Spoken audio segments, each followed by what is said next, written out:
안녕하세요. 마음샷 장쌤입니다. 오늘은 아이들에게 부모님들께서 하게 되시는 협박에 대해서 이야기를 해보려고 합니다. 협박 하루에 몇 번이나 하게 되시나요? 이렇게 여쭤보면 어떤 어머님들께서는 협박이 아이들한테 정말 안 좋은 건 알고 있는데 그래도 아이들이 협박을 했을 때 부모님이 원하시는 행동을 즉각적으로 하기 때문에 그것을 끊을 수 없다. 계속해서 하게 된다 라고 말씀을 하시는 부모님들도 계시고, 그리고 어떤 부모님들은 저는 협박은 잘 안 하는 것 같아요 라고 생각을 하시지만 자신도 모르게 아이에게 협박을 하고 계신 경우도 있습니다. 그래서 오늘은 부모님들께서 아시고 하시던 모르고 하시든 아이에게 협박을 하게 되었을 때 생길 수 있는 일들에 대해서 한번 이야기를 해보려고 합니다. 그럼 어떤 협박들이 있을까요? 아이들이 좀 어릴 때는 너 신발 빨리 신어, 엄마 안 그러면 먼저 간다, 뭐 이렇게 얘기를 하기도 하고, 아니면은 뭐 고전적인 협박이죠. 울면 망태 할아버지 부를 거야, 뭐 이렇게 얘기를 하고, 도깨비 부를 거야, 뭐 이렇게 얘기해서 겁을 주기도 하고, 또 조금 연령이 있는 아이들, 고학년이나 청소년기 아이들한테는 숙제를 똑바로 하지 않으면, 할 일을 다 하지 않으면 게임 못해, 아이패드 없어, 이렇게 말씀하시기도 하시죠. 그럼 저희가 어떻게 아이들에게 이야기를 하는 거예요? 너가 지금 내가 원하는 행동을 하지 않으면 너의 소중한 거를 뺏을 거야. 너를 무섭게 할 거야. 너에게 안 좋은 일이 생길 거야. 이렇게 저희가 메시지를 전달하는 거거든요. 그러면 아이들이 처음에는 무서워서 말을 듣습니다. 그럼 어머님, 아버님의 뇌가 이 부분을 어떻게 학습하게 될까요? 먹히네? 라고 생각하면서 이렇게 행동했을 때 아이가 말을 듣는구나 라고 생각하고 이 행동을 더 강화하게 됩니다. 즉 협박하는 행동이 나도 모르게 강화가 되는 것이죠. 그래서 협박을 한 번, 두 번 더 사용하게 되고 이게 이제 습관화가 되는 거예요. 그래서 아이들이 협박을 당하다 보니까 어때요? 결과가 망태 할아버지가 정말 나타나나요? 나타나지 않죠. 처음에는 무서워서 엄마 아빠 말을 들었었는데 지내다 보니, 경험하다 보니 엄마 아빠가 이야기하는 일들이 안 일어나는 거죠. 망태 할아버지가 안 잡아가요. 엄마가 분명 신발 빨리 신어, 안 그러면 엄마 먼저 갈 거야 라고 했는데 아이가 의도적으로든 아니든 신발을 늦게 신었더니 엄마가 진짜로 막 걸어가요. 먼저 가는데 나중에 한참 있다 돌아오신단 말이죠. 보통 아이를 그냥 두고 가시는 경우가 없잖아요. 그래서 아이들도 이런 것들을 점진적으로 학습을 하게 되면서 엄마가 협박을 하는 부분은 이루어지지 않는 거구나, 그냥 엄마가 나에게 겁을 주려고 하시는 거구나 라는 부분을 나중에 학습을 하게 됩니다. 그걸 깨닫는 순간 아이들은 이제 말을 듣지 않죠. 그리고 어머님이 잃게 되시는 거는 신뢰입니다.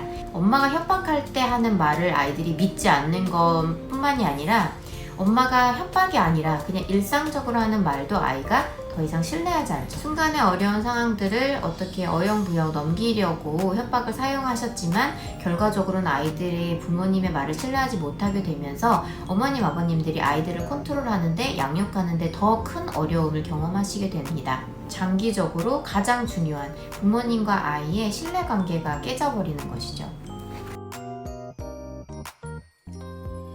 그런데 이제 부모님들 중에 협박이 아니라 저는 실제로 그렇게 해요. 아이한테 신발 빨리 신어, 엄마 갈 거야 라고 한 다음에 아이가 신발을 늦게 신으면 저는 정말로 가버립니다. 이렇게 말씀하시는 부분들이 계세요. 그럼 아이들이 부모님의 말이 어떤 허위나 거짓된 말이 아니란 것은 알 수 있지만 부모님을 굉장히 공포스럽거나 차가운 대상으로 인식하게 될 수가 있습니다. 그래서 결과적으로 부모님과 아이의 따뜻한 관계를 만드는 데는 도움이 되지 않습니다. 그리고 또 두 번째로 말씀드리고 싶은 부분은 아이들이 협박을 받다 보면 아이들이 이제 부모님들에게 딜을 하게 됩니다. 사실 협박 자체가 딜이거든요. 너 자꾸 그 행동하면 너 좋아하는 거 안 줄 거야. 대신 너가 엄마 말을 잘 들으면 너에게 이걸 줄 거야. 너 과제 다 안 하면 게임 못해. 너 할 일 다 하면 엄마가 게임하게 해줄게 라고 하는 어떤 딜을 계속 하시게 되는 부분이거든요. 보상을 사용하면서. 그래서 아이들이 처음에는 그래, 엄마가 원하는 행동을 해서 내가 원하는 보상을 받아야겠다, 이렇게 생각을 하고 접근을 하다가 나중에는 역으로 아이들이 부모님께 딜을 하게 됩니다. 나 학교 수업 되게 열심히 들었는데 엄마 뭐 해주실 거예요? 나 시험 80점 맞으면 엄마 뭐 해주실 거예요? 아니면 엄마가 원하는 걸 안 할 거야 라고 으름장을 놓는다든지 이런 식으로 하면서 아이가 계속해서 뭔가 협상을 하려고 하고, 그래서 부모님이 협박을 하실 때 쓰셨던 카드를 아이들이 역으로 협상 카드로 쓰게 되기도 합니다. 부모 자녀 사이에서 딜을 하게 되면 아무래도 부모님도 그렇고 아이도 그렇고 감정 소모를 많이 하게 됩니다. 협상을 해서 합의점을 찾는 것과 동의를 얻어내는 것에는 약간 차이가 있는데요. 이게 한국어로 표현을 하면 약간 와닿지 않으실 수 있는데, negotiation과 agreement는 약간의 차이가 있어요. agreement는 상대방이 내 이야기를 들어주고 내가 상대방의 이야기에 귀 기울여서 어떤 동의점을 찾는 느낌이라면, negotiation은 약간 내가 이거 해줄 건데 넌 뭐 해줄 거야? 나 그거 마음에 안 드는데, 이렇게 하면서 뭔가 감정 소모를 좀 더 하게 되는 느낌. 그 두 단어에서 오는 어감의 차이가 있잖아요. 그래서 아이와 부모 사이에 니고시에이션을 하게 되면 감정이 상하는 일이 더 많이 발생할 수 있다는 거죠. 그렇게 한번 딜이 시작되면 부모 자녀 간에 딜이 계속해서 오갈 수밖에 없게 됩니다. 그래서 실제로 부모 자녀 간에 어떤 트러블 때문에 상담에 오시는 경우 어디서부터 잘못된지 모르겠다라고 말씀하시는 부모님들이 계신데요. 그런 경우 좀 자세히 들여다보면 부모님들께서 유년기부터 아이에게 이제 협박이나 이런 부분들을 사용해서 아이의 행동을 단기적으로 교정하려고 하거나 내가 원하는 방향으로 쉽게 얻어내려고 하셨던 경우가 많이 있더라고요. 어렸을 때부터 아이들이 그렇게 협박을 들어왔기 때문에 이제 부모님의 말을 신뢰하지 않게 되거나 아니면 부모님과의 관계가 틀어져 있는 경우가 많이 있어요. 그리고 계속해서 아이도 부모님한테 이제 협상을 하려는 내가 원하는 걸 뭘 들여줄 건데 라고 해서 역으로 협박을 하게 되는 그런 경우들이 발생을 하면서 부모님들께서도 아이가 역으로 이제 협박을 해오면 자꾸 협상 카드를 내밀게 되면 기분이 상하시죠. 그래서 안 좋은 말이 나가게 되고 그렇게 해서 관계가 틀어져 있는 경우를 종종 볼 수 있습니다.